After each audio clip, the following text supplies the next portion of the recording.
A truly momentous act. Last March, I signed an executive order establishing the U.S. Strategic Bitcoin Reserve, as well as the United States Digital Asset Stockpile, and that's all signed up. And with today's signing, we're pushing even further into the exciting new frontier. Just as I promised last year, the Genius Act creates a clear and simple regulatory framework to establish and unleash the immense promise of dollar-backed stable coins. This could be perhaps the greatest revolution in financial technology since the birth of the internet itself. Many Americans are unaware that behind the scenes, the technical backbone of the financial system is decades out of date, many, many years out of date. Under this bill, the entire ancient system will be eligible for a 21st century upgrade using the state-of-the-art crypto technology. Who would have thought we would have been saying that? The Genius Act provides banks, businesses, and financial institutions a framework for issuing crypto assets backed one for one with real U.S. dollars, treasury bills, and other cash equivalents. It's really strengthening the dollar and giving the dollar great prominence. And, you know, you have this little group called BRICS. It's fading out fast. But BRICS is, they wanted to try and take over the dollar, the dominance of the dollar, and the standard of the dollar. And I said, anybody that's in the BRICS consortium of nations, we're going to tariff you 10%. And they had a meeting the following day, and almost nobody showed up. They said, leave me alone. No, we're not going to let the dollar slide. If we have a smart president, you're never going to let the dollar slide. If you have a dummy, that could happen. Like the last one, he would, if you ever asked him about the dollar sliding, he would have no idea. But we can't let that ever happen again. This will increase demand for U.S. treasuries, lower interest rates, and secure the dollar's status as the world's reserve currency for generations to come. The reserve currency is so important. You know, if we lost that, that would be like losing a world war. We can never let anyone play games with us. And that's why when I heard about this group from BRICS, 6 countries basically, I hit them very, very hard. And if they ever really form in a meaningful way, it will end very quickly, I will tell you, for them. They won't be gone very long. I don't think they'll even do it. They're virtually afraid to meet. I also remain fully committed to my pledge never to allow the creation of a central bank digital currency in America. It won't happen. My first.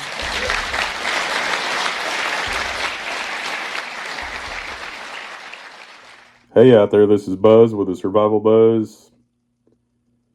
So many of you have probably noticed by now, if you watch this channel regularly at all, most of the topics in my videos anymore are about AI, robotics, quantum computing, that sort of thing. And it's for good reason. Because honestly, aside from your faith in God, your faith in Jesus Christ, I honestly think it's the most important topic that we can really keep our focus on. And the reason for that is because even though some people out there watching these videos and other people's videos like to watch it for the scare factor,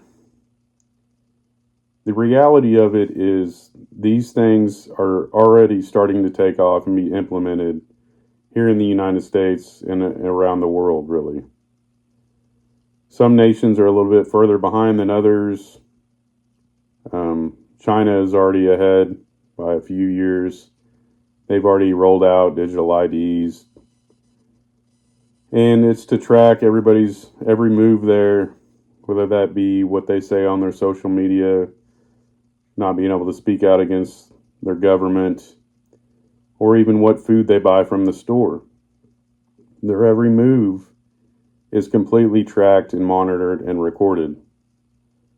And because of that, I've mentioned on here before, there's something like over a 600% increase in homelessness there in China for people that did not want to go along to get along, for people that resisted and said, I don't want to take part in this, or they had something bad to say about the current regime there.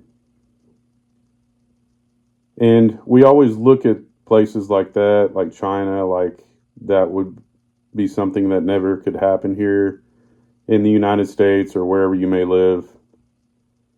But the sad reality of it is it's going to happen.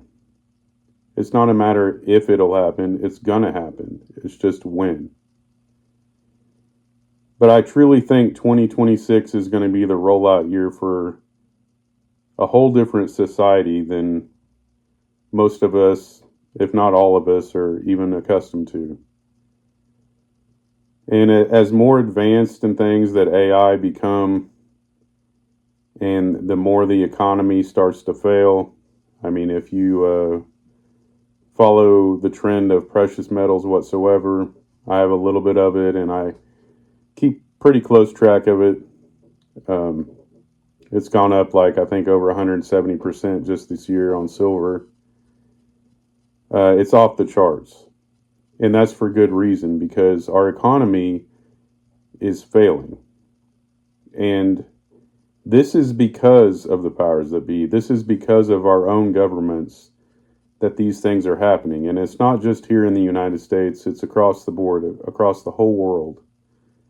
And they want you to believe in the boogeyman. They want you to believe that nation against nation, and to some degree that's probably true. But they all have the same end goal. And that's to enslave you and me. That's the goal. To enslave us digitally. And to watch our every move and control our every move. Whether that be what we do online or what we buy and sell. And we really have to put our focus in Jesus Christ.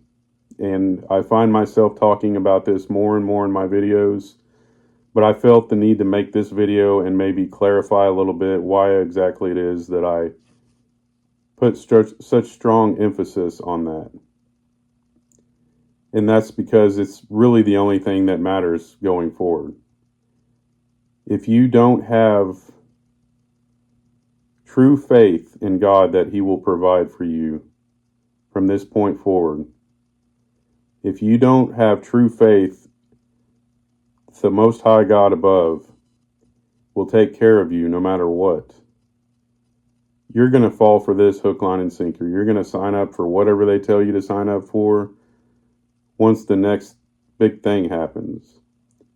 You know, there was that little pandemic thing that happened a few years ago, and well, the job I was even working at, there was quite a few people all along the way that said, there's no way I would ever take a pokey poke or anything like that to keep my job.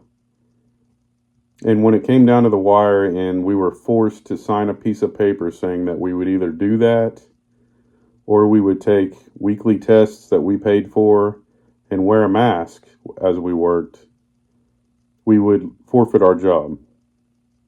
And a lot of people up to that point, like I said they would never do something like that. But when it came down to it, I was the only person, at least in my little grocery store, that was willing to say no and walk out. And I left quite a good job. At least I thought. I made a decent income.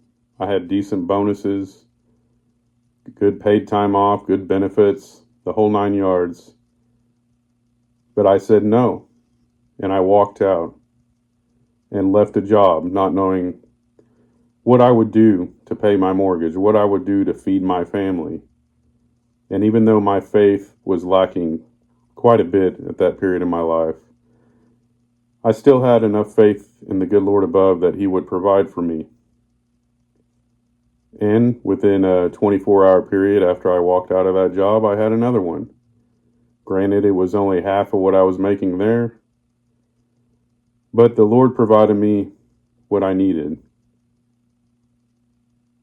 The point is this: if you don't have faith like that, if you don't have faith going forward from here, that you're willing to let it all go, whether that be leaving your house, leaving your job, not being able to shop at the grocery store, whatever your situation looks like. If you're not have enough faith in God to provide for you, to leave all of that behind, what kind of faith do you truly have anyways? And I really think this is the time that we all need to take a look in the mirror, a good, long, hard look in the mirror, and decide if we even have faith. And I know that's a scary thought, the thought of leaving your home, leaving your job, not knowing how you're going to provide for yourself and your family, but that's the reality that we're about to step into. So you need to really figure that out. And I know that's a scary thought. I don't even like thinking about it, and I like to think that I'm more mentally focused and prepared than most. But that's the reality that we're facing at this point. If you're not willing to lead your family away, whenever it comes down to you taking the mark, being part of this beast system that they want, if you're not willing to say no and live on the street, how much faith do you truly have? And that's the question you should be asking yourself. So along with paying attention to everything that's going on around you, you should be being prepared. And not prepared in the sense of having food and things, although that's important. You should be prepared mentally and focused on your faith and getting close to the Creator and knowing deep down in your hearts, truly knowing that He is going to provide for you regardless of what happens. And if you don't have that, you're going to go along to get along. You're going to do exactly like the people did during the pandemic and do whatever it takes just to keep your job or whatever. It's time to dust those Bibles off. It's time to hit your knees and to pray. We need to have discernment going forward and be able to tell what's in store for us and how to react to that. Because I, for one, I don't care if I have to leave it all behind. I'm following Him. God bless y'all and your families, and I'll catch you on the flip side. Later.